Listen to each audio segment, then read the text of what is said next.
Je t'aime de l'amour du Seigneur. Quand je vois en toi la gloire de Jésus, oui, je t'aime de l'amour du Seigneur. Je t'aime de l'amour du Seigneur. Je t'aime de l'amour du Seigneur. Quand je vois la gloire de Jésus, et je t'aime de l'amour du Seigneur. Je t'aime de l'amour du Seigneur. Je t'aime de l'amour du Seigneur. Quand je vois la gloire de Jésus, je t'aime de l'amour du Seigneur. Oh, je t'aime de l'amour du Seigneur.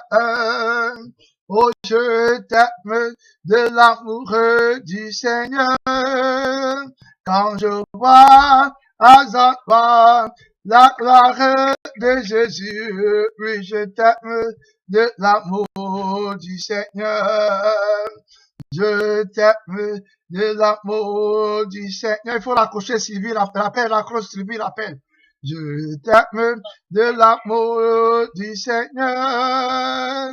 Oh, quand je vois en toi la gloire de Jésus, oui, je t'aime de l'amour du Seigneur.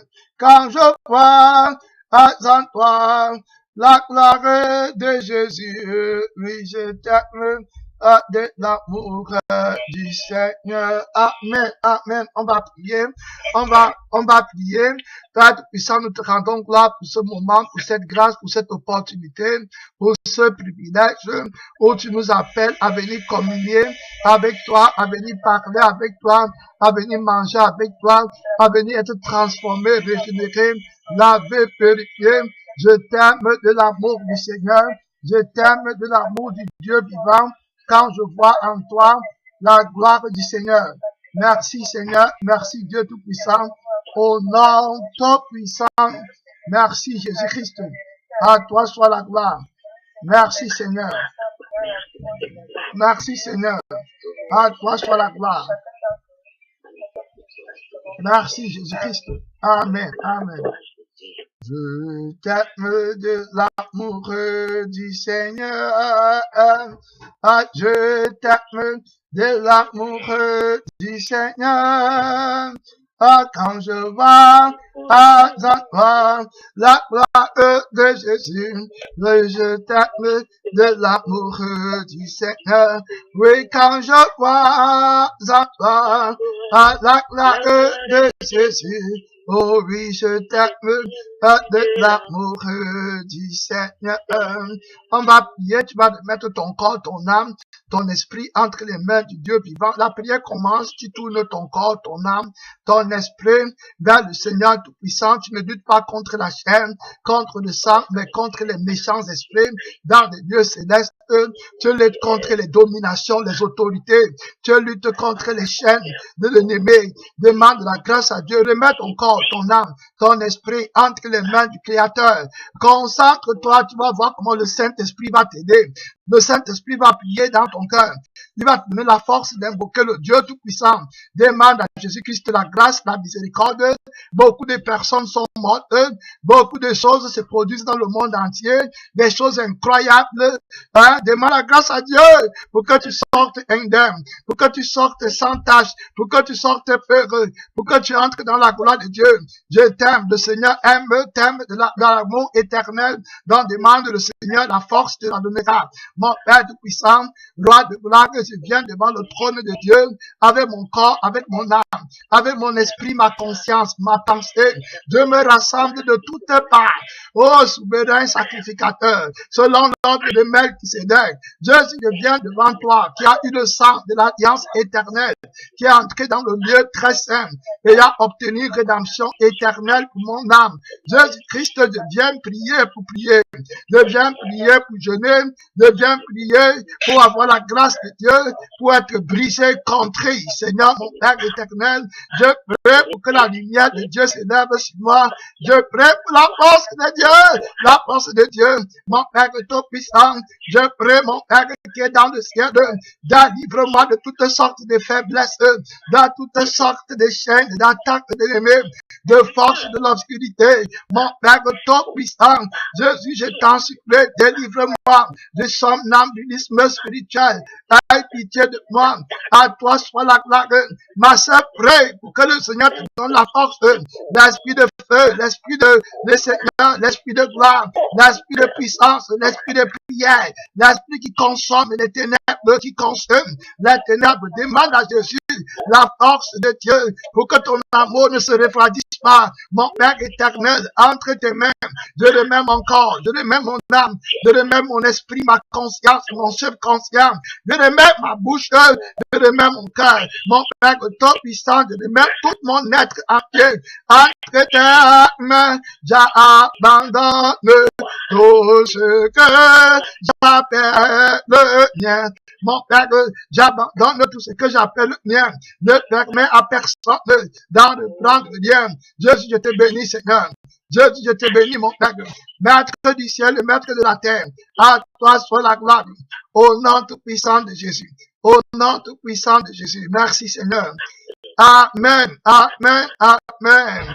À la mention de ton nom, Jésus, touche nos réfléchis à toute la confessera à la mention du nom de Jésus, touche nos réfléchis à toute la confessera à la mention du nom de Jésus, touche nos réfléchis à toute la confessera, mon Père, touche nos Jésus fléchit à toute la confessera à la mention du nom de Jésus, touche nos masters dans ta réfléchis à toute la confessera, mon Père, touche nos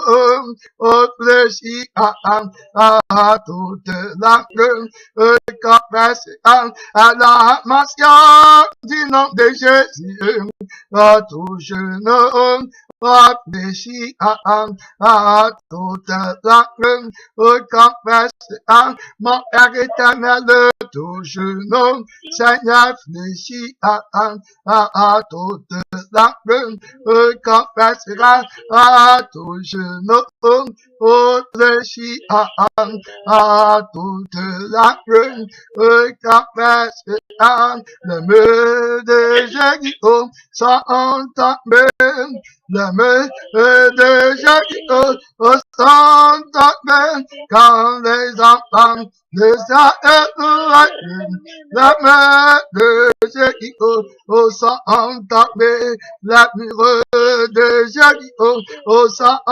tombés, la mur de Jéricho sont tombés quand des enfants d'Israël le mur de Jéricho sont tombés.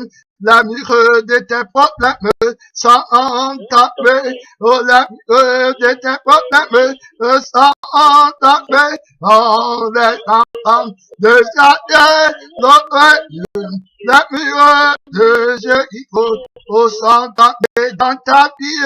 La mur de Jéricho sont tombés devant le Seigneur. La mur de Jéricho sont tombés. Oh, les enfants de Israël, oh, la mur de Jéricho sont tombés. L'impossibilité est tombée. Oh, Jéricho sont tombés. La mur de Jéricho sont tombés.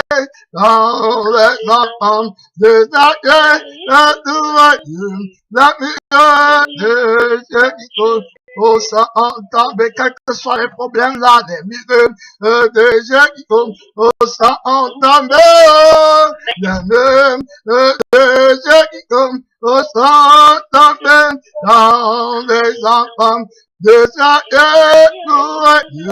La mire de gens qui tombent. Oh, ça entend, quel qu'il soit, les mire de Jéricho. Oh, ça entend, la mire de Jéricho. Oh, ça entend, dans les enfants de chaque jour. La mire de Jéricho. Oh, ça entend, de Dieu qui enlève le péché du monde par péché de moi. Alléluia, agneau de Dieu qui enlève le péché du monde par péché de moi. Agneau de Dieu qui enlève le péché du monde au pas de moi. Ma soeur, mon frère, tu vas prier. Vous entendez ce qui s'est passé en France là-bas. Les enfants là, quand ils sont nés, ils ne savaient pas que c'est comme ça qu'ils devaient mourir. Ils ne savaient pas qu'ils devaient grandir et tuer les gens. Ils ne connaissaient pas. Ils ne connaissaient pas. Ils croyaient qu'ils vont travailler comme les autres. Ma chère soeur, mon cher frère, le diable a des plans pour toi. Et Jésus-Christ a des plans pour toi. Tu ne connais pas. Remets ta vie entre les mains de Dieu. Dis, agneau de Dieu, aie pitié de moi. Tu ne te dis pas sage. Ne te dis pas que tu ne seras pas comme eux. Ne te dis pas que tu es fort. Ne te dis pas que tu réfléchis bien. Tu ne connais pas le plan du Satan dans ta vie. Il y a beaucoup de gens ici qu'on a arrêtés, qui ont tué d'autres personnes. Quand on demande à les voisins disaient que non, c'était un gars très gentil. C'était un enfant très docile. On ne sait même, on peut même pas s'imaginer que c'était lui. Aha. Donc tu ne connais pas ma soeur. Le diable est puissant. Le diable peut t'amener à faire les choses que tu n'as jamais pensé faire. C'est l'heure de prière. C'est Dieu seul qui sait comment tu vas finir. Demande à Jésus la grâce et la miséricorde. Que personne de ta famille même ne se retrouve dans la liste du diable. Prions, ma soeur, demande à Jésus, l'agneau de Dieu, d'avoir pitié de toi. Dis, Seigneur, aie pitié de moi, mon frère. Père tout-puissant, roi de gloire, Jésus-Christ, je t'en supplie, aie pitié de moi, mon Père éternel. Ma sagesse ne peut pas m'aider, mon raisonnement ne peut pas m'aider, ma force, mon moral ne peut pas m'aider. Jésus-Christ, tu connais ma faim. Tu es la seule personne qui sait comment tu vas finir. Ma soeur, c'est Jésus seul qui connaît ta faim. C'est Dieu seul qui connaît ta faim, mon frère. Demande la grâce, la miséricorde. Demande de lui d'avoir pitié de toi. Demande de lui d'avoir pitié de tes enfants, de tes frères, de tes soeurs, de ta famille. Miséricordieux, je t'en supplie. Roi de gloire en ton nom. Jésus-Christ, Jésus, mon Père, je t'en supplie, accorde-moi ta grâce, accorde-moi ta miséricorde, accorde-moi ta bonté. Mon Père, je prie pour ma famille, je prie pour les frères et sœurs. Jésus-Christ, roi éternel. Mon Père, garde-les. Mon Père, du testament de Satan. Mon Père, top puissant, garde-les du testament de Satan. Jésus-Christ, roi de gloire, je t'invoque, viens détruire les œuvres du diable dans nos familles, dans nos maisons, dans nos cœurs, dans nos esprits, dans nos pensées. Jésus-Christ, roi éternel, viens influencer, mon Père, les projets sataniques. Jésus, que la gloire te revienne, les accidents précoces, mon Père, les écrits du livre du diable contre ton peuple, contre tes enfants, mon Père de gloire, que la gloire te revienne, que la gloire te revienne, que l'adoration te revienne, au nom tout puissant de Jésus. Satan est terrassé, mon Père tout puissant, détruisons en ton nom maintenant tous les œuvres du diable, tous les projets sataniques, tous les actes de condamnation dans le livre de Satan qui pèse contre ton peuple, qui pèse contre tes enfants, qui pèse contre tes serviteurs, qui pèse, Seigneur, mon Père éternel, je t'ai envoyé, roi de gloire, que ta lumière s'élève. Roi de gloire, que ta grâce s'élève. Gloire de gloire, que ta puissance s'élève. Merci Seigneur. À toi soit la gloire. À toi seul soit la gloire. Au nom tout puissant de Jésus-Christ, le roi vivant. Merci Seigneur. Merci Jésus. On va prier pour les orphelins, les veuves. On va prier pour eux, les missionnaires, les prisonniers, les malades, les affligés, ceux qui souffrent de famine, les pauvres, les lépreux. On va les élever devant le trône de Dieu. Père puissant, roi de gloire, mystère de Dieu, nous prions maintenant pour les pauvres, les malheureux, les veuves, Jésus-Christ, oh, les femmes abandonnées avec leurs enfants. Mon Père qui est dans le ciel, je prie, Seigneur, tout puissant, pour les prisonniers, les missionnaires, Jésus-Christ, ceux qui souffrent de la faim, la famine, mon Père éternel, qui sont abandonnés, Jésus-Christ, qui sont persécutés. J'invoque ton nom, il a au-dessus de tout nom, il a au-dessus de tout nom. Oh, mon Père, ton nom, Jésus, est au-dessus de tous les noms. Mon Père tout-puissant, ton nom est au-dessus de tous les noms, de tous les mystères, de toutes les forces. Mon Père tout-puissant, de tous les rêves négatifs. Seigneur, Alpha, Oméga, oh, roi de gloire, ton nom est au-dessus, Jésus-Christ, de ce que les sorciers déclarent, de ce que les forces de la vie déclarent, les portes de séjour des morts déclarent, ton nom est au-dessus de tous les noms, de tous les noms, de tous les noms, Alpha, Omega. Oh, Jésus-Christ, ton nom, mon Père, ton puissant, est au-dessus de tous les noms, des paroles négatives que mes parents ont dit, des paroles négatives que les gens ont dit. Le nom de Jésus-Christ est au-dessus de tous les noms, de tous les noms, de tous les projets sataniques, de toutes les pensées négatives qui hantent ta conscience. Le nom tout puissant de Jésus-Christ est au-dessus de toute malédiction, de tout fléau. Jésus-Christ tout-puissant, que la gloire te revienne. Alpha, Oméga, que la gloire te revienne. Le mystère de Dieu, que la gloire te revienne. Étoile brillante du matin, que la gloire te revienne. Le lion de la tribu de Judas, que la gloire te revienne. À toi seul, soit la gloire. Oh, ressuscité. Jésus-Christ, merci Seigneur. Jésus-Christ, merci Seigneur. Jésus-Christ, merci Seigneur. Au nom tout-puissant. Merci Seigneur tout-puissant. Merci Jésus-Christ. Au nom tout-puissant. Au nom tout-puissant de Jésus. Merci Seigneur. Merci miséricordieux. Merci le roi vainqueur. Au nom tout-puissant de Jésus-Christ. Merci Seigneur. À toi soit la gloire. Merci Seigneur. Amen, amen, amen. Merci Seigneur. Le monde va passer. Le monde va passer. Le monde va passer. Ce Jésus ne passe pas. Le monde va passer. Le monde va passer. Le monde va passer. Le monde va passer. Ce Jésus ne passe pas. Le monde passera. Le monde va passer. Le monde va passer. Le monde va passer. Ce Jésus ne passe pas. Le monde passera. Le monde va passer. Le monde va passer. Le monde va passer. Ce Jésus ne passe pas. Le monde va passer. Alléluia. Seigneur, le monde va passer.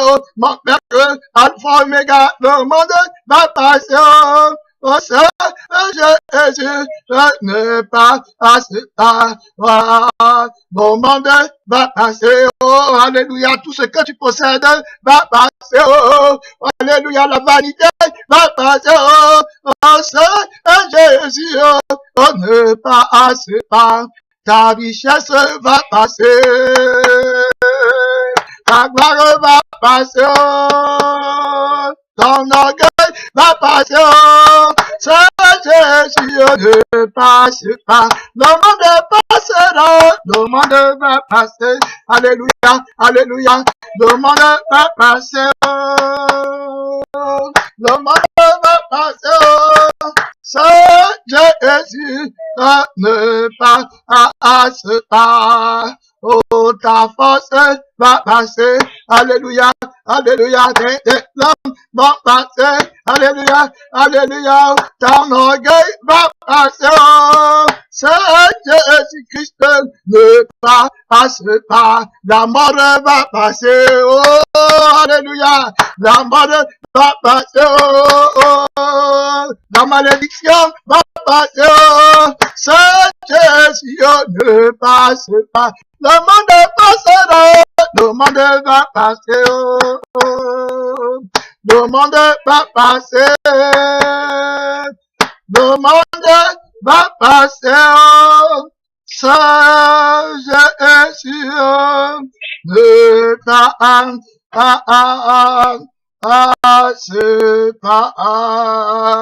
Amen, amen, amen, amen, amen. Merci Seigneur. Amen. Merci Seigneur. Amen. Gloire à Dieu. Le monde va passer avec tout ce qui renferme.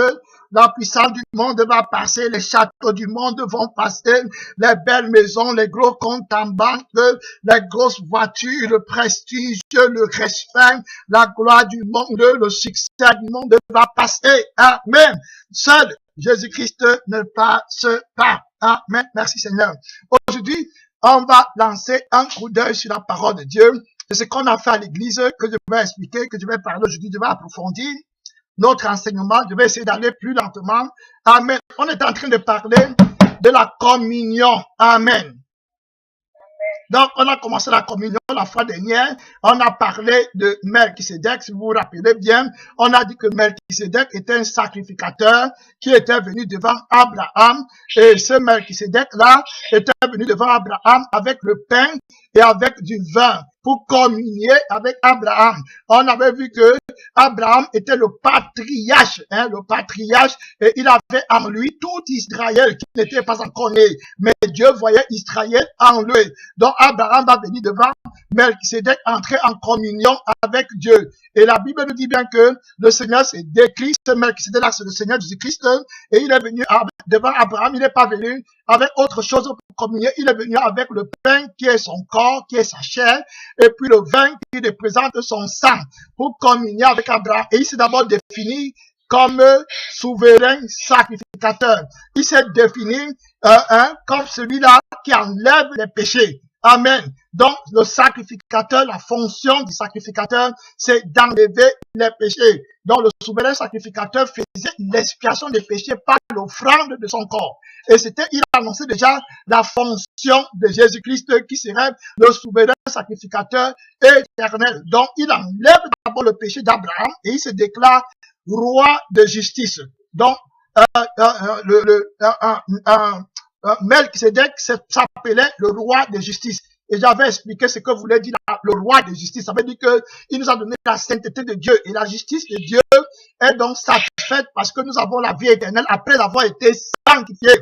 Amen. Donc Jésus-Christ s'appelle le roi de justice et le roi de Salem. Et ce n'est qu'à ce moment-là maintenant qu'il a donné à manger le pain et le vin, à boire le vin qui est son sang au patriarche Abraham, et Abraham a bu et Abraham était sanctifié. Aujourd'hui à l'église on a parlé de la communion, la vraie communion. La raison pour laquelle à l'église beaucoup de personnes disent qu'ils croient en Jésus, ils viennent à l'église pour prier Jésus, mais ils ne communient pas les uns les autres. Leur cœur n'est pas un. La Bible décrit le corps des croyants comme un seul corps. Amen. Une seule pensée, une seule parole, une seule âme. C'était comme une seule âme. La Bible dit ça, si vous regardez bien, dans le livre des Actes, la Bible va dire que la multitude des croyants qui croyaient était une seule âme. Amen.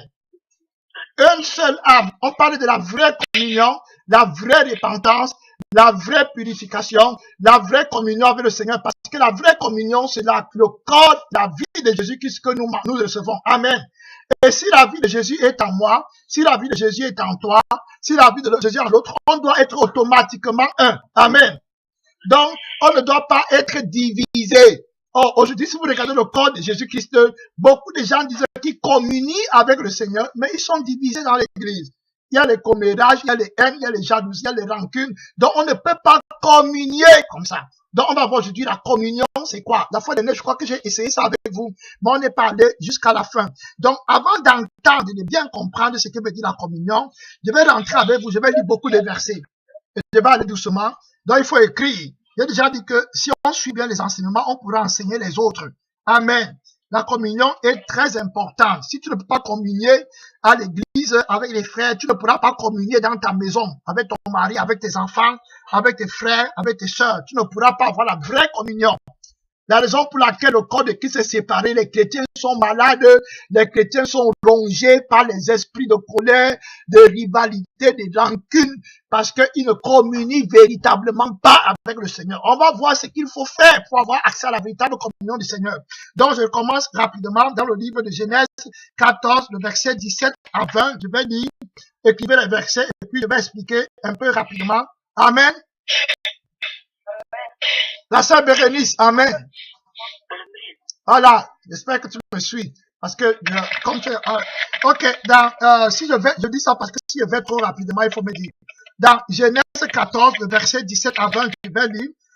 Après qu'Abraham fut revenu vainqueur de Kedorlaomer et des rois qui étaient avec lui, le roi de Sodome sortit à sa rencontre dans la vallée de Chavé, qui est la vallée du roi Melchisédek, roi de Salem. Vous voyez, on l'appelle le roi de Salem, dont le roi de la paix fit apporter du pain et du vin. Il était sacrificateur du Dieu très haut. Vous voyez, il se décrit comme sacrificateur du Dieu très haut avant d'entrer en communion avec Abraham. Très important. Si Jésus n'a pas été sacrificateur pour toi, ne mange pas la communion de Dieu. C'est très important ce que je dis. Parce qu'on va voir la fonction du souverain sacrificateur dans le corps de Dieu, dans le corps de Christ. Sa fonction, c'est quoi? C'est quoi son ministère? C'est quoi l'objectif, le but principal du souverain sacrificateur? Pourquoi Jésus vient voir Abraham et il ne se définit pas ici? Il a apporté le vin et puis le pain. Pourquoi il ne dit pas que je m'appelle la lumière? Pourquoi il ne dit pas que je m'appelle la parole? Pourquoi il ne dit pas que je m'appelle la vie? Pourquoi il ne dit pas que je suis... il ne prend pas je suis le lion de la tribu de Juda, non. Mais il dit qu'il s'appelle sacrificateur avant qu'Abraham entre en communion avec lui. Très important. Si tu ne connais pas Jésus-Christ comme sacrificateur, tu ne pourras pas communier avec lui. Tu vas aller devant lui, il va te tuer. Avec le pain et le vin là, qui va te donner, quand toi tu vas manger, ça va signifier une autre chose et ça va signifier la mort pour toi. Donc, comprenons bien, il faut qu'on comprenne ici là. C'est pour ça que je parle de la communion. Beaucoup de gens ont été tués devant le Seigneur sur la table de la communion. Amen. Judas avait été tué sur la table de la communion avec le Seigneur Tout-Puissant. Il avait été tué sur la table de la communion. Il a été tué comment? Jésus-Christ prend le pain, il lui dit que c'est lui à qui je donne le pain, c'est lui qui me trahira.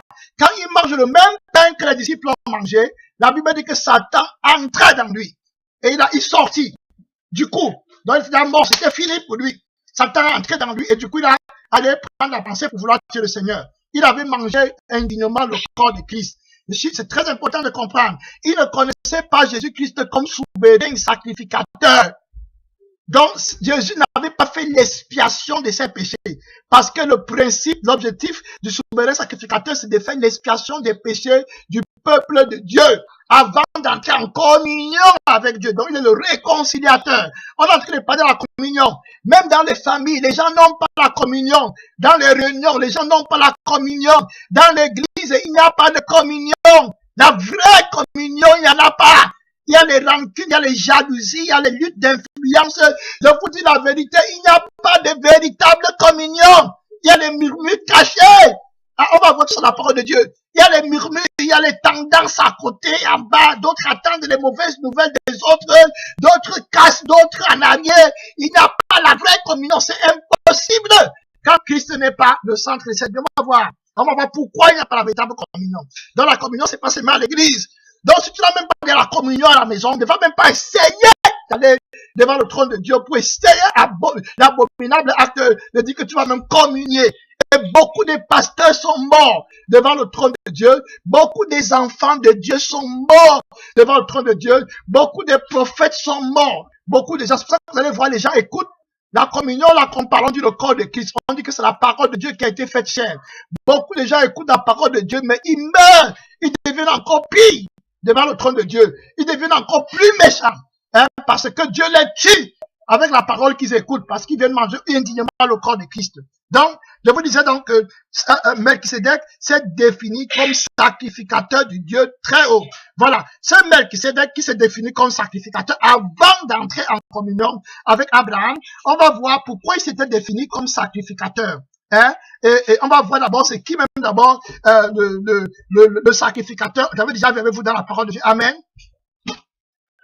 Amen. Amen. Amen. Ne dormons pas, l'esprit de sommeil, réveillons-nous. Amen. Donc, dans Hébreux 7, je vais lire rapidement. Dans Hébreux 7, je vais vous montrer que Jésus-Christ est le sacrificateur dont on parle dans la Bible. Le sacrificateur, c'est celui qui va faire l'expiation de tes péchés afin que tu entres en véritable communion avec Dieu. Très important, les églises dont les communions, les gens n'ont pas été, leurs péchés n'ont pas été expiés. Donc, regardons d'abord la fonction, pourquoi on dit que Jésus-Christ est le souverain sacrificateur. Je vais lire, voilà, je vais lire rapidement la parole de Dieu. Amen.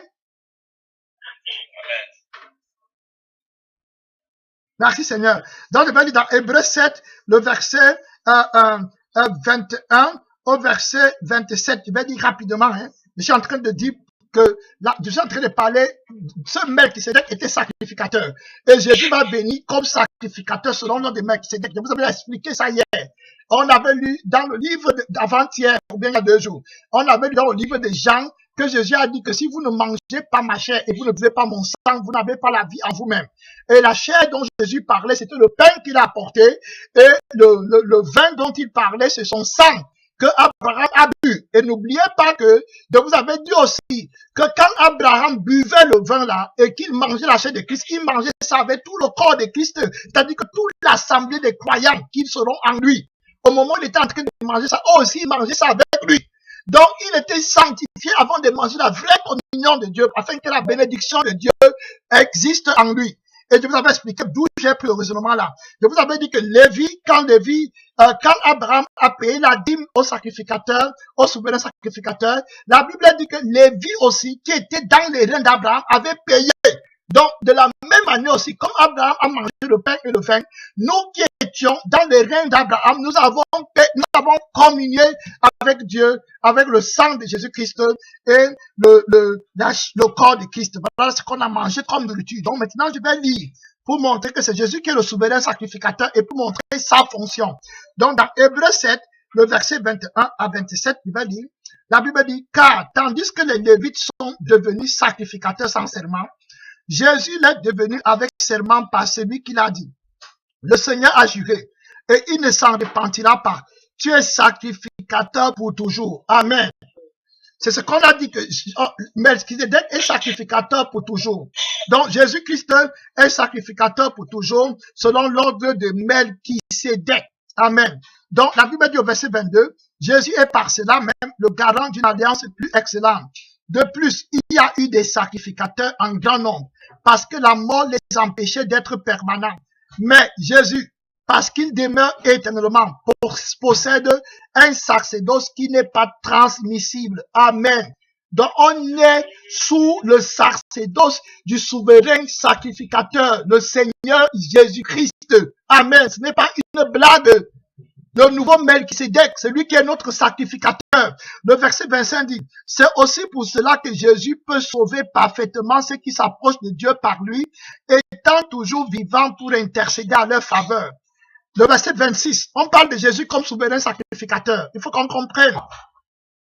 Donc, ce Melchisedec qu'Abraham avait rencontré pour entrer en communion avec Dieu, et apporter la chair et le sang, c'était la communion est impossible avec Dieu si on n'a pas la vie de Jésus. J'avais dit que le pain et le sang là représentent la vie de Jésus que Dieu nous donne en échange de la mauvaise vie qu'il a d'abord crucifiée, qu'il a enlevée. Donc on parle de la vraie repentance. Donc celui qui n'est pas crucifié avec Jésus n'a pas accès à la vie de Dieu. Amen. On a compris ça. Donc je continue au verset 26. La Bible dit, il nous convenait en effet d'avoir un souverain sacrificateur comme Jésus, saint, vous voyez, innocent, sans tache, séparé des pécheurs et plus élevé que les cieux, qui n'a pas besoin, comme les souverains sacrificateurs, d'offrir chaque jour des sacrifices, d'abord pour ses propres péchés, ensuite pour ceux du peuple. Car ceci, Jésus l'a fait une fois pour toutes en s'offrant lui-même. Amen. Donc, Jésus a d'abord enlevé le péché de ceux qui vont communier avec lui. Amen, c'est ça qu'on dit là. Donc, il a mort. Il a enlevé le péché. Quand on dit qu'il a enlevé le péché, il a enlevé toutes sortes de péchés. Toutes sortes d'esprits qui gravitent dans le mauvais sang. Parce que lui, il apporte un nouveau sang pour entrer en communion. Pour entrer en alliance avec les enfants de Dieu. Donc, il n'est plus dans l'ancienne vie. C'est important de comprendre ça. Jésus-Christ, le souverain sacrificateur qui a fait l'expiation des péchés. Donc, on voit là, dans la parole de Dieu, que Jésus est le souverain sacrificateur. Maintenant, on va regarder dans la parole de Dieu pourquoi Jésus dit qu'il est souverain sacrificateur. Pourquoi il ne dit pas qu'il est l'alpha et l'oméga, pourquoi il ne dit pas qu'il est la vie, pourquoi il ne dit pas qu'il est le premier et le dernier, pourquoi il vient devant Abraham, le patriarche, comme souverain sacrificateur. Dans le livre de Lévitique, vous allez seulement écrire, je vais lire. Dans le livre de Lévitique, vous allez voir pourquoi Jésus-Christ dit qu'il est souverain sacrificateur. Il va parler de l'expiation des péchés, la fonction du souverain sacrificateur. Dans Lévitique 16, le verset 29 au verset 33, vous allez voir, je vais lire pour vous ce que le souverain sacrificateur fait. Voilà, dans Lévitique 16, le verset 29 à 33, la Bible dit ceci. C'est ici pour vous une loi perpétuelle. Au 7e mois, le 10e jour du mois, vous humilierez vos âmes, vous ne ferez aucun ouvrage, ni l'indigène, ni l'étranger qui séjourne au milieu de vous. Car, en ce jour, on fera l'expiation pour vous. Écoutez bien, on fera l'expiation. Donc, il n'y aura pas de communion s'il n'y a pas eu l'expiation des péchés. On fera l'expiation pour vous, afin de vous purifier. Vous serez purifiés de tous vos péchés devant l'Éternel. Voilà. Et il dit, ce sera pour vous un sabbat. Vous voyez, un jour de repos. Et vous humilierez vos âmes. C'est une loi perpétuelle. J'avais expliqué ce que c'est que le sabbat, parce que c'est le jour du sabbat que Jésus s'apprête à mourir pour aller donner son corps en sacrifice. C'est là où il dit qu'il entre en communion avec les disciples qui représentent l'Église. C'est au jour du sabbat. Autrement dit, ça veut dire qu'on entre dans le repos de Dieu, où Dieu a obtenu notre sanctification et notre justification par l'expiation des péchés au travers de la mort de son corps. Donc, celui qui n'est pas mort ne peut pas communier avec Dieu. C'est très important de comprendre. Parce que la sanctification, c'est dans la mort de Jésus-Christ. Voilà. Maintenant, écoutez ce qui nous intéresse dans le passage que j'ai choisi. Le verset 31 dit, ce sera pour vous. Voilà le verset 32. Le verset 32 dit ceci. L'expiation sera faite par le sacrificateur qui aura reçu l'onction et qui a été consacré pour succéder à son père dans le sacerdoce. Il sera revêtu de vêtements de lin, des vêtements sacrés. Il fera l'expiation pour le sanctuaire de sainteté, il fera l'expiation pour la tente d'assignation et pour l'autel, et il fera l'expiation pour les sacrificateurs et pour tout le peuple de l'assemblée. Amen. Sanctification complète. Quand on dit que l'expiation sera faite par le sacrificateur qui a reçu l'onction et qui a été le sacrificateur qui a reçu l'onction, c'est une seule personne qui a reçu l'onction, c'est Jésus-Christ. Amen. Il y a un chant qu'on chante souvent, on dit que quel bon nom porte loin de l'Éternel. Donc loin de l'Éternel, c'est Jésus-Christ. Amen. C'est lui qui a reçu l'onction quand il est sorti du Jourdain. Et le Saint-Esprit est descendu sur lui sous forme d'un homme. Donc c'est en lui que nous avons l'onction. Amen. S'il n'avait pas reçu l'onction comme souverain sacrificateur, aucun de nous ne pourra avoir l'onction du Saint-Esprit. Donc c'est Jésus-Christ qui a l'onction. Et maintenant, on dit que le sacrificateur qui va faire l'expiation du péché, c'est celui qui va faire l'expiation pour le sanctuaire et il va faire l'expiation de la tente d'assignation. Ça, c'est Jésus-Christ qui va dire, détruisez ce temple et je le reconstruirai en 3 jours. Il parlait du temple de son corps, dans lequel nous sommes et dans lequel nous adorons Dieu. Donc c'est Jésus-Christ qui est ce souverain sacrificateur. Il a fait l'expiation du péché. Donc il a tué le corps du péché.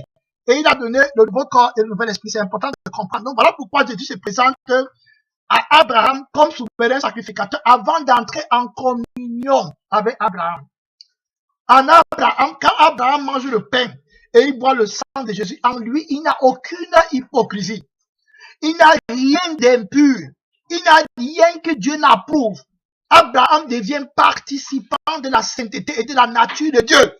Il devient donc en communion avec Dieu. Très important de comprendre. Donc, on a déjà vu 3 points. Le premier point, c'est que Melchisedec, là, c'est Jésus-Christ qui est venu avec le sang et l'eau, et il se définit comme sacrificateur parce qu'il enlève d'abord le péché, et maintenant, il va nous faire entrer en nouvelle alliance, en communion avec le Père, en nous donnant la nouvelle vie qui est son corps et son sang. Donc, voilà le ministère d'abord du souverain sacrificateur. Donc, voilà le ministère du salut.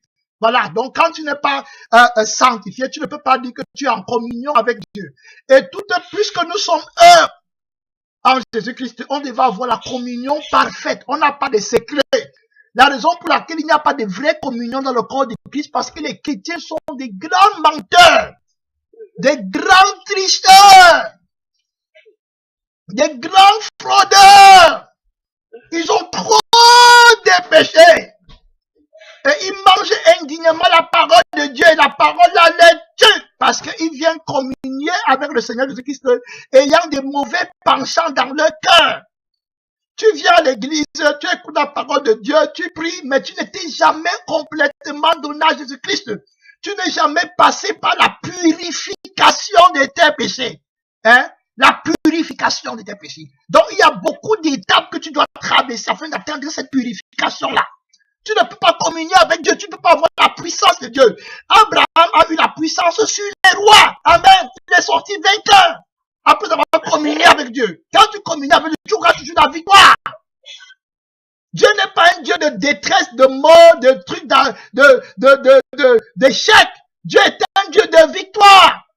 Hein, on va entrer dans la parole de Dieu, on va voir la raison pour laquelle beaucoup de gens n'arrivent pas à communier. La communion, ce n'est pas de venir à l'église.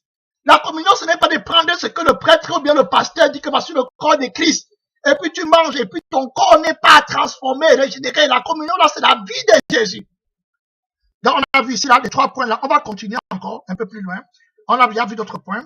Donc, on va voir que sans la véritable repentance, tu ne peux pas entrer dans la communion, là.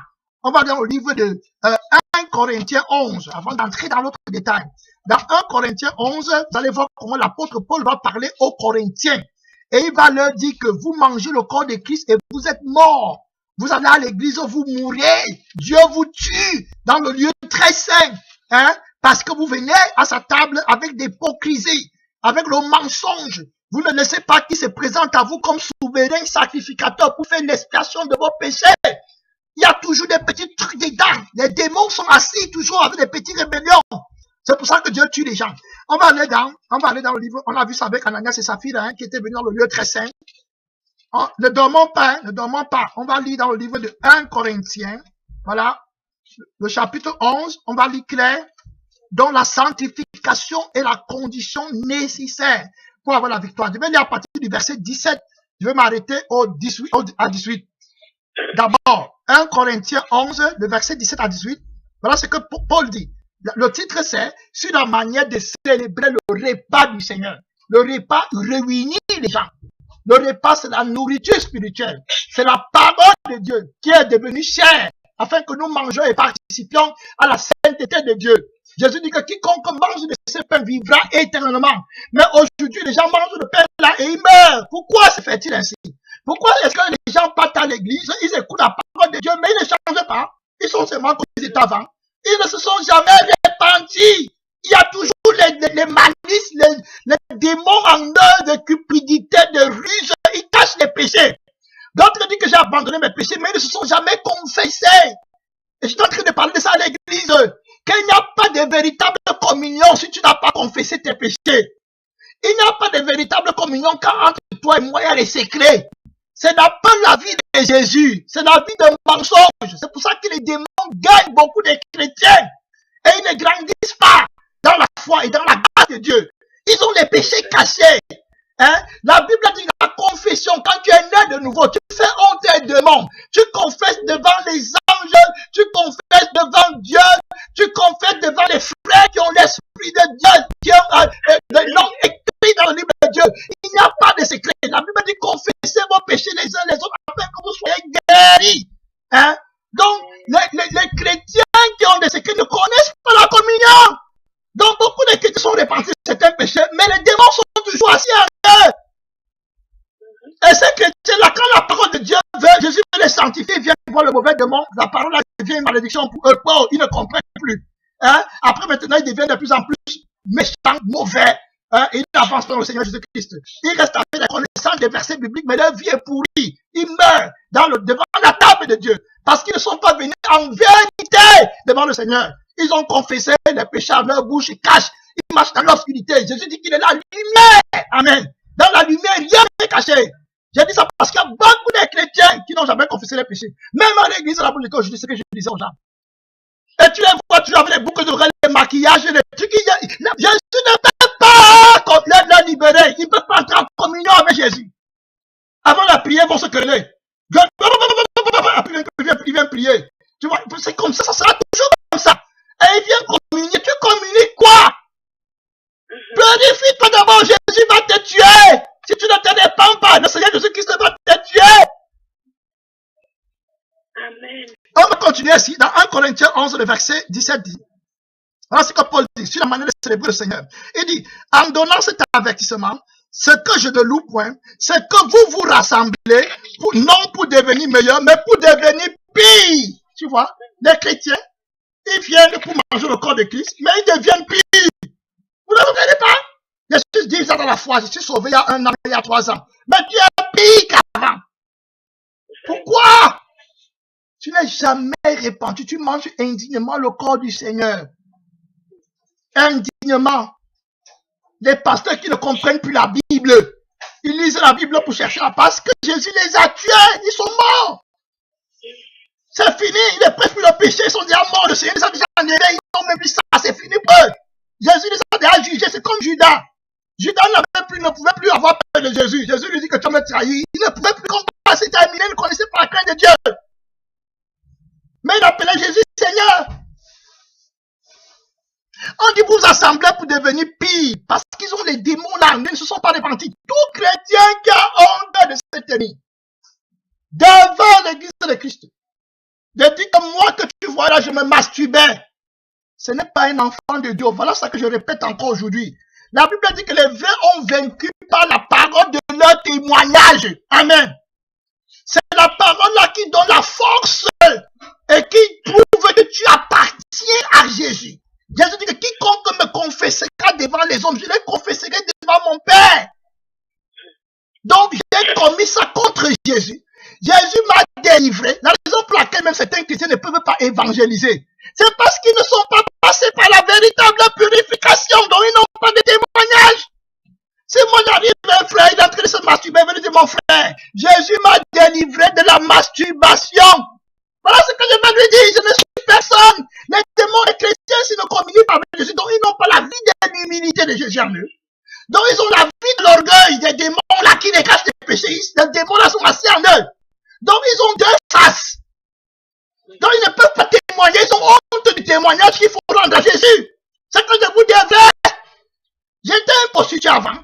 Je peux me lever dire à notre prostituée, ma soeur, ce que tu fais là, moi j'ai couché avec les hommes plus que toi. Mais Jésus m'a délivré de la prostitution. Répandre ce que les cléandoles font à la télévision et témoignent que moi j'étais une prostituée. Quelle est le foi que vous voulez avoir? Quelle communion? On parle de la communion avec l'esprit de vérité, la lumière. Les anges au ciel voient tes péchés. Toi tu les montres aux hommes. Tu vas te vanter. Donc il n'y a pas de communion à l'église. La Bible dit que le lit conjugal doit être conduit jusqu'à ce peu. Tout ce qui a été fait en secret, tu dois déclarer dans ta confession avec les frères. Pour entrer dans la véritable communion. Les hommes avec lesquels tu as couché dans les secrets là. Quand il n'y avait personne, tu dois déclarer pour que les autres sachent que la vérité c'est comme ça.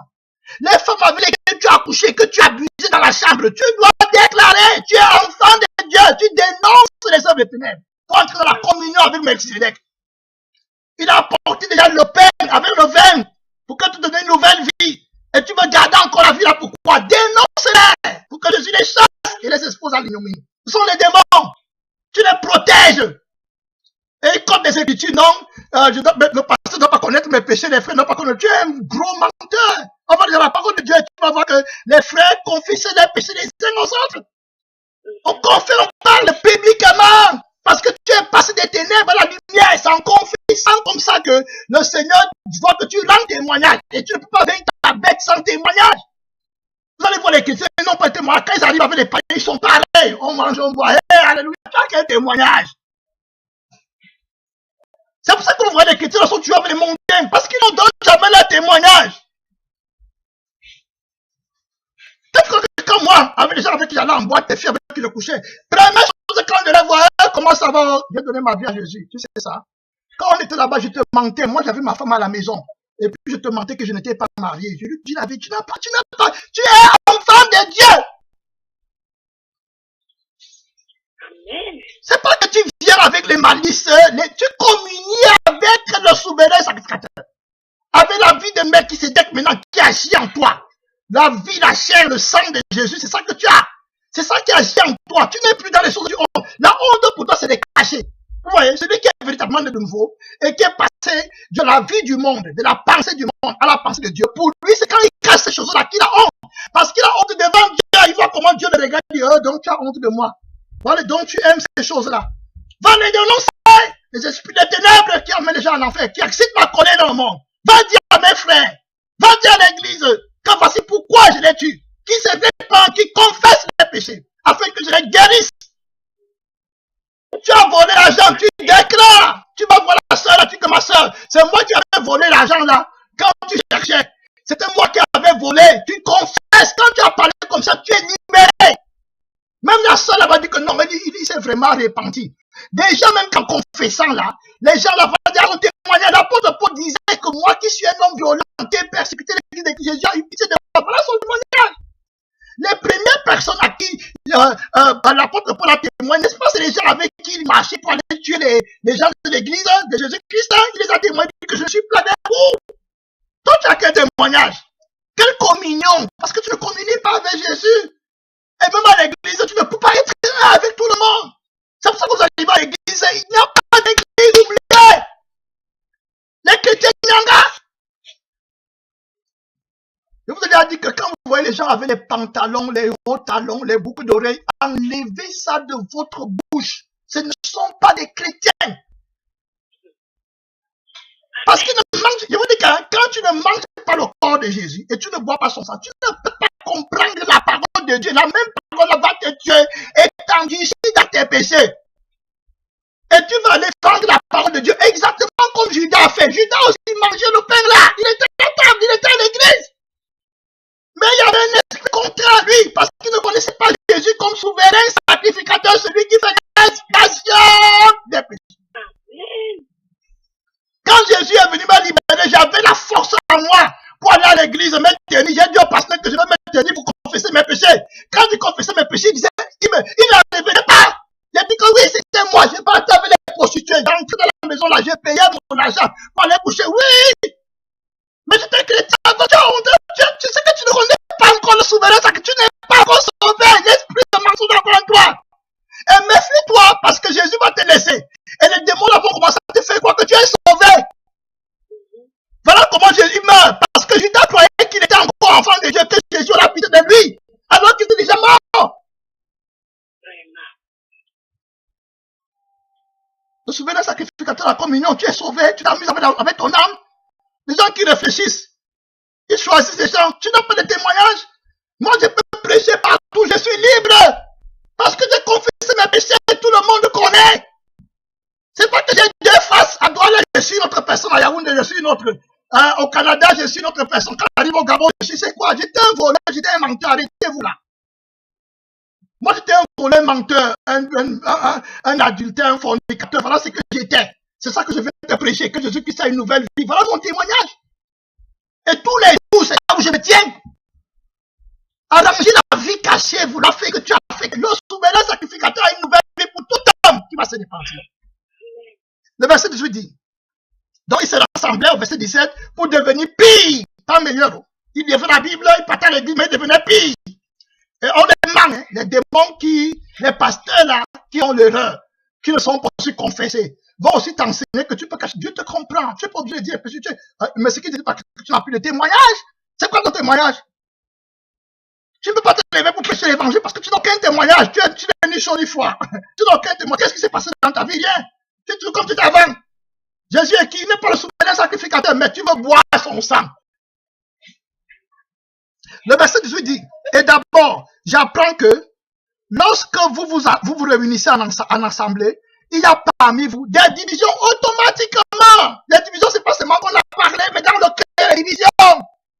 Tu ne peux pas souhaiter de tout ton cœur que l'autre ait. Tu n'es pas, ce n'est pas parce que ce n'est pas, tu as une vie étrangère à toi. Ce n'est pas la vie de Jésus. Tu n'es pas un dans le corps de Christ. Donc tu as honte. Il y a des choses que tu caches.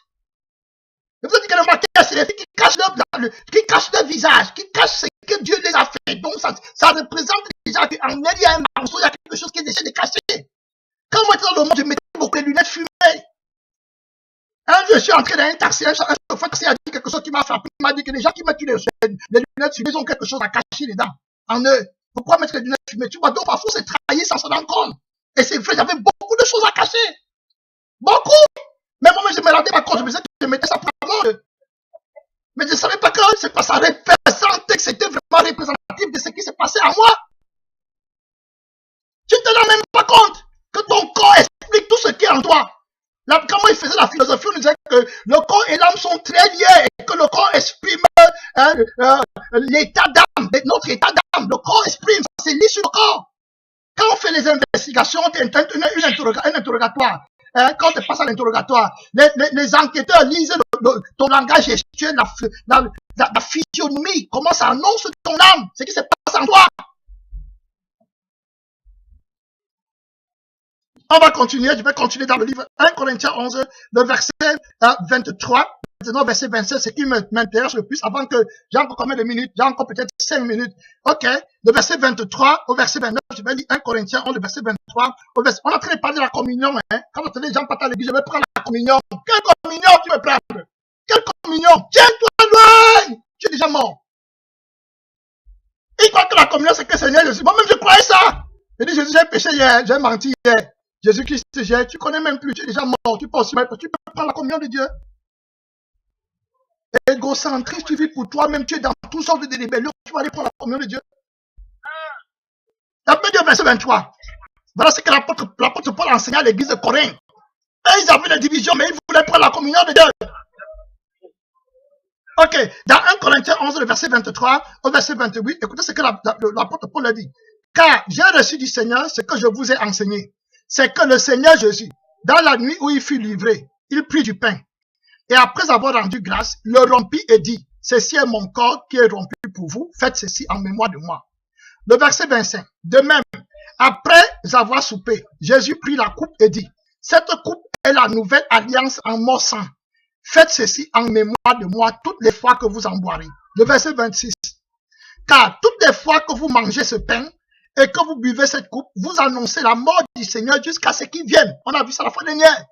Donc, manger le corps de Christ que Melchisédek a apporté à Abraham et boire son sang, tu annonces la mort de Jésus, la victoire sur la sainteté, sur le péché, la victoire sur les démons de tout genre qui animent le péché.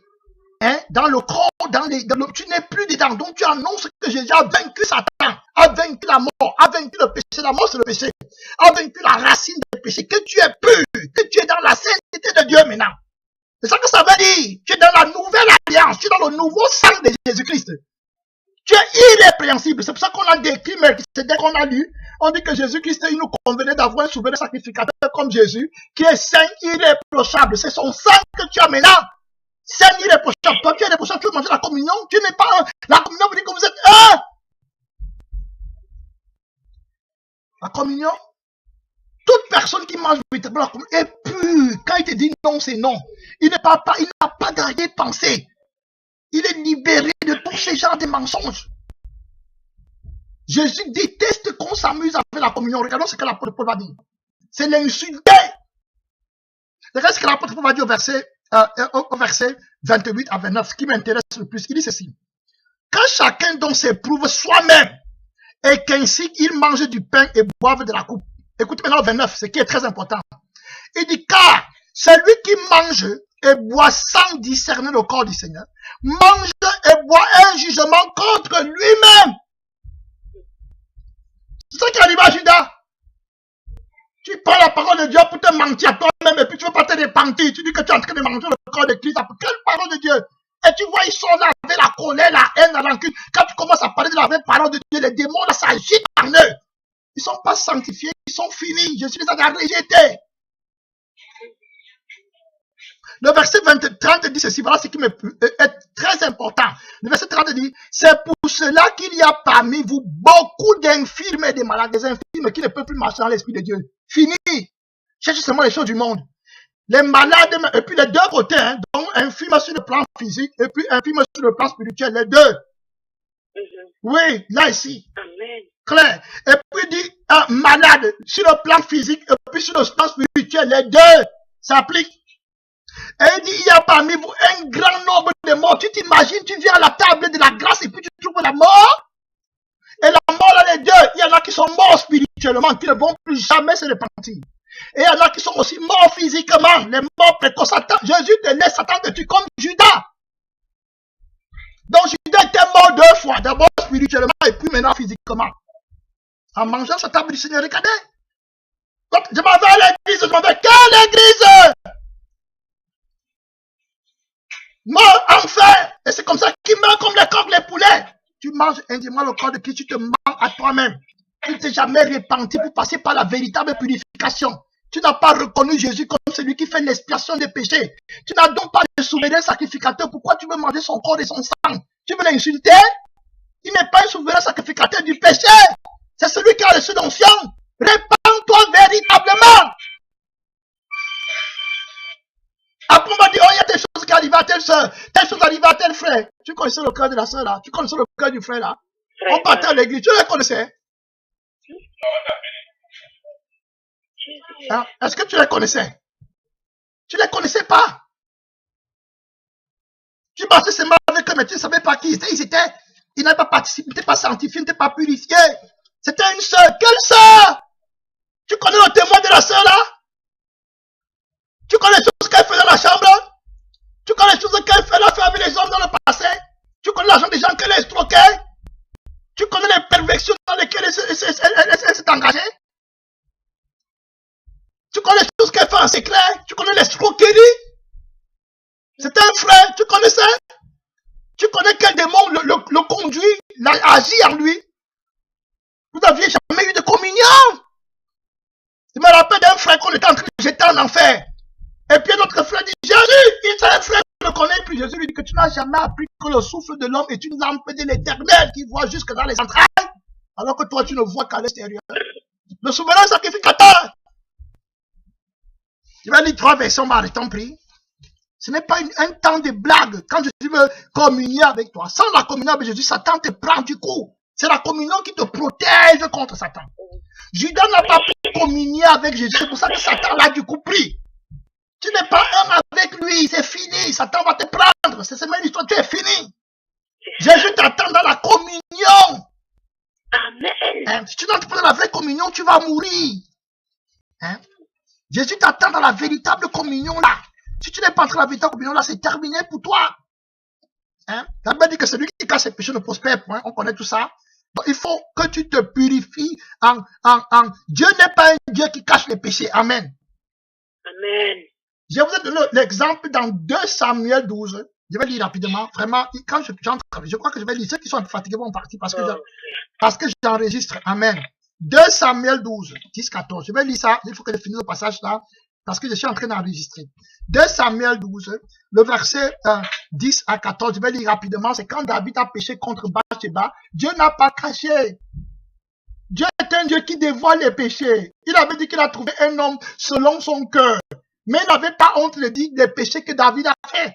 Dieu n'est pas là pour protéger. Dieu n'est pas un menteur. Dieu est saint. Quand tu as péché, les démons connaissent déjà. Donc ce que les hommes voient ne compte pas pour lui. Les hommes voient déjà, tu vas encore faire quoi? Parce que Dieu n'est pas dans les choses du monde. Tu as déjà péché, sors de ton trou. Écoutez ce que Dieu va dire à David. David avait pris la femme de quelqu'un. Il croyait que Dieu devait cacher. Écoutez ce que Dieu va lui dire. Maintenant, l'épée ne s'éloignera jamais de ta maison. Parce que tu m'as méprisé. Et parce que tu as pris la femme de Uri. Et tiens, pour en faire ta femme. Ainsi parle l'Éternel. Voici, je vais faire sortir de ta maison le malheur contre toi. Je vais prendre sous tes yeux tes propres femmes pour les donner à un autre qui couchera avec elle à la vue de ce soleil. Dieu ne cache pas. Il dit que toi, tu avais fait en secret. Tu es parti te cacher pour pécher. Ah, mais moi, je vais prendre ça pour révéler à tout le monde sous le soleil. Et écoutez ce qu'il va dire, il va dire encore plus clair, au cas où on ne comprend pas. Au verset 12, il va dire clair. Il dit, car tu as agi en secret. Et moi, je ferai cela en présence de tout Israël et à la face du soleil. Amen. Dieu ne cache pas les péchés. Et c'est quand les gens cachent les péchés, il ne veut pas confesser les péchés.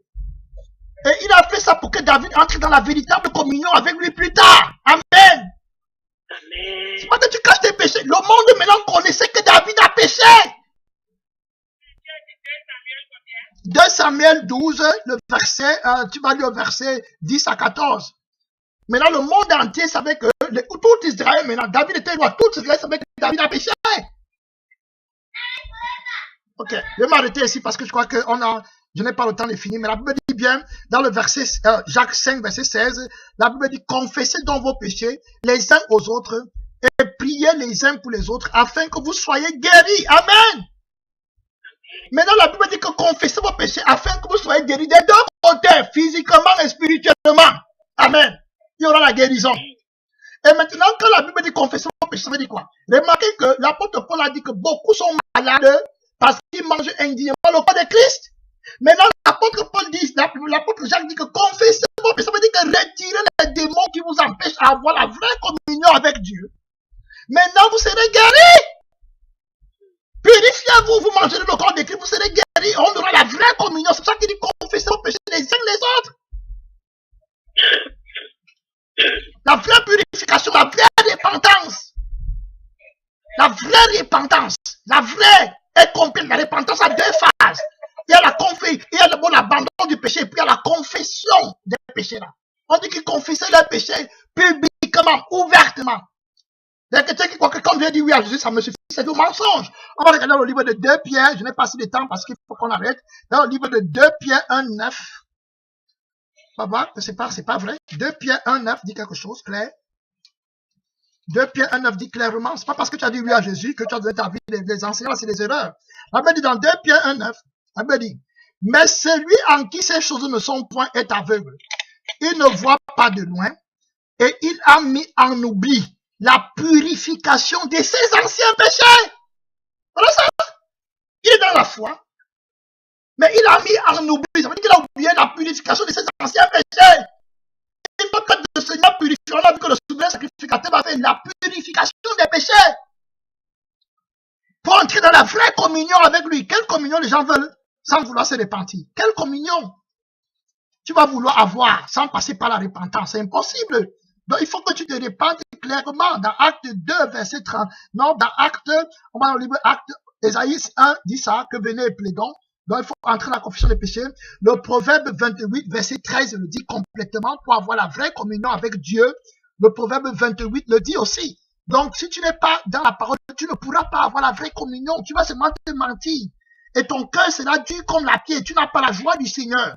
Hein, Jésus ne te connaît pas. Dieu est fâché contre toi. Proverbe 23, 28, le verset 13. Le Proverbe 28, le verset 13, la Bible dit quelque chose. Au 28, verset 13, la Bible dit ceci. Celui qui cache ses transgressions ne prospère point. Celui qui cache. La Bible dit celui qui cache. Tu caches quoi? Quand tu fais des transgressions, tu es devenu dans la foi, tu caches, tu n'as pas la communion. Celui qui cache ses transgressions ne prospère point, mais celui qui les avoue et les délaisse obtient miséricorde. Donc voilà, on parle ici là de la repentance, la confession des péchés pour entrer dans la victoire du Seigneur Jésus-Christ. Donc il y a une victoire. On va lire le dernier verset parce qu'on ne peut pas tout lire. Dans 1 Jean 1,9, la Bible dit aussi ça clair qu'il faut qu'on confesse nos péchés. Dans 1 Jean 1,9, 1 Jean 1,9, la Bible le dit clair. Dans 1 Jean 1, le verset 9 le dit clairement. Voilà, celui qui dit que voilà, dans 1 Jean 1, 9, on parle de la lumière du Seigneur. Clair. C'est clair. La Bible dit le verset 7 même à 9, on peut lire. La Bible dit, mais si nous marchons dans la lumière, comme Jésus lui-même est dans la lumière, nous sommes mutuellement, voilà encore, amen, nous sommes mutuellement en communion. Amen. Et il dit que le sang de son fils Jésus nous purifie de tout péché. Donc, si on marche dans la lumière, sans rien cacher, on est en communion. Donc, comment c'est possible que tu es en communion et toi, tu as encore les secrets dedans? Tu n'es pas dans la vraie communion. Et puis, il dit ceci au verset 8. Si nous disons que nous n'avons pas de péché, nous nous séduisons nous-mêmes et la vérité n'est point en nous. Le verset 9 dit ceci. Si nous confessons nos péchés, voilà, c'est clair. Hein, il est fidèle et juste pour nous les pardonner et pour nous purifier de toute iniquité. Tu vois? Donc, la purification, vous voyez encore la fonction du souverain sacrificateur, dont la confession des péchés est une étape de la purification que le souverain sacrificateur exige pour que tu manges son pain et que tu boives son sang sans être coupable. Et que tu grandisses. Voilà ce qu'il est en train de dire, la purification des péchés. Voilà, c'est ça la fonction du souverain sacrificateur. Donc, on a un souverain sacrificateur pour toujours qui a été établi dans la maison de Dieu et qui veut que nous venions devant lui par la porte étroite et resserrée en passant par la mort, hein, par sa mort sur la croix. Acte 19, verset 18 à 20, on s'arrête, on prie. Acte 19, le verset 18 à 20, nous le dit clairement encore. Les premiers qui ont confessé leurs péchés. Hein, Acte 19, le verset, j'ai dit quoi? Acte 19, le verset 18 à 20. Plusieurs de ceux qui avaient cru venaient confesser et déclarer ce qu'ils avaient fait. Amen. Plusieurs de ceux qui avaient cru venaient confesser et déclarer ce qu'ils avaient fait. Le verset 19. Et un certain nombre de ceux qui avaient exercé les arts magiques, ayant apporté leur livre, le brûlaient devant tout le monde. Brûlaient le livre devant tout le monde et on estima la valeur à 50 000 pièces d'argent. Et la Bible dit maintenant, c'est ainsi que la parole du Seigneur croissait avec puissance et force. On va prier. Donc, la vraie purification pour entrer dans la communion. Hein, et la communion avec les frères, avec les sœurs, avec le Seigneur, avec le Saint-Esprit. Même avec le Saint-Esprit, on est en communion. Amen. Donc, ne cache pas les secrets en toi. Hein, sois un vrai enfant de Dieu. Vide ton sac de toutes tes dettes, de tout démon qui veut te faire. Non. Tu as un témoignage. Si tu ne confesses pas tes péchés, tu ne pourras pas témoigner, Jésus. C'est impossible. Tu n'auras pas la communion avec lui. On va prier. Père Tout-Puissant, Roi de gloire, tu nous as enseigné en ce moment beaucoup de choses, mon Père éternel, sur la communion. Mon Père éternel, le corps et le sang de Christ. Seigneur Jésus-Christ, tu ne veux pas qu'on mange indignement ton corps. Mon Père, car celui qui mange indignement sans s'être purifié auparavant, sans avoir annoncé la mort de Jésus-Christ, Seigneur, cette personne mange un jugement contre lui-même. Mon Père t'a dit, c'est pour ça qu'il y a beaucoup de malades dans ton corps. Il y a beaucoup de morts, Seigneur Jésus, beaucoup d'infirmes, Seigneur Tout-Puissant. Mon Père éternel, beaucoup qui ne comprennent plus la parole de Dieu, beaucoup de pasteurs qui sont dans le ministère de cœur, beaucoup de sœurs, de frères qui tombent la parole de Dieu à leur propre destruction, qui ne la comprennent plus, Seigneur Tout-Puissant, à cause du péché en eux. Les démons qui sont en eux, les péchés qui ne sont pas confessés, qu'ils protègent, Seigneur. Ils ont l'obscurité en eux. Ils ne marchent pas dans la lumière. Ils ont honte de faire honte à Satan. Ils préfèrent te faire honte à toi, Jésus. Notre Père Tout-Puissant, tu veux ceux qui vont déclarer devant témoins que tu es le Seigneur et qui ont un témoignage de Jésus-Christ.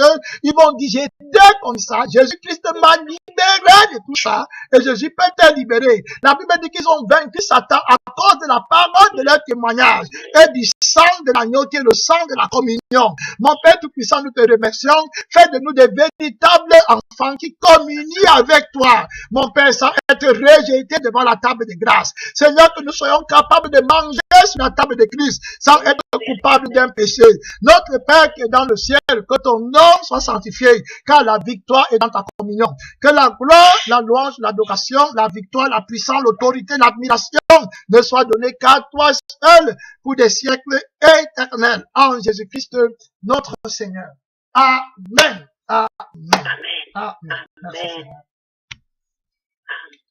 Ok, on a pris 1h13, hein, 1h13. Tous les messages là doivent être postés. Hein. Le message qu'on écoute là,